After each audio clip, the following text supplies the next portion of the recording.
You guys know about the Austin serial killer?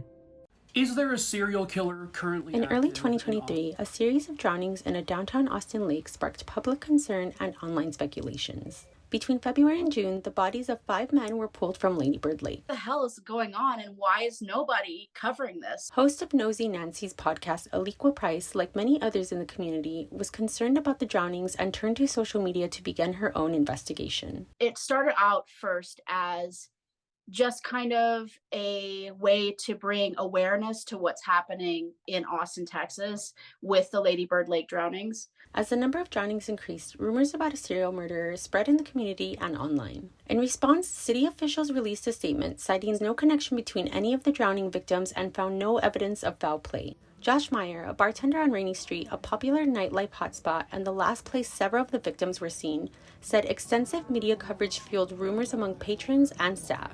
When it finally went national, like the news stories went national and it seemed like it got a lot of press, is when everybody started talking about it, and then people were afraid to come down here. The owner of our place sent a mass message out to everybody to be careful walking to their cars and, do all the proper precautions to stay safe. On TikTok, one video received almost 2 million views and over 200,000 engagements. The widespread circulation of the Rainey Street Ripper theory underscores social media's role in the development and dissemination of this type of content. First element is high profile, at least high profile locally. No one would say the Jason Landry case is high profile on a national level, but it is pretty high profile, at least in Central Texas. Another thing is there has to be a mystery. There has to be a puzzle here. Everyone loves mysteries and puzzles. There has to be room for debate and argument. Then there has to be a community, an audience, because people want an audience to listen to what they have to say. And then finally, I think there has to be some feeling of ownership on the case by these individuals. The shareability of social media is so evident. It has changed a lot of the way that we communicate, the speed at which we communicate, the volume of content that we're able to produce and publish. Algorithms designed to increase content visibility as users engage with it can perpetuate the spread of misinformation. You can like something in the algorithm. If something is liked or retweeted or reposted a lot, the algorithm will elevate that item, whether it's true or not. And so, people can jump on the bandwagon and just start posting things that aren't true, and the rumor mill begins. The effects of misinformation shared by amateur investigators online extend beyond the digital realm and have real-life implications. They create problems for law enforcement, for the media. They create problems for the public, because high-profile cases involve politics. And that puts pressure on the police from politicians, probably hundreds of thousands of dollars that get wasted in pursuing bizarre leads. So if that's happening, it's a zero-sum game. If you're investigating wild-ass theories and alien abductions and stuff, you're not investigating the crimes that need to be investigated properly.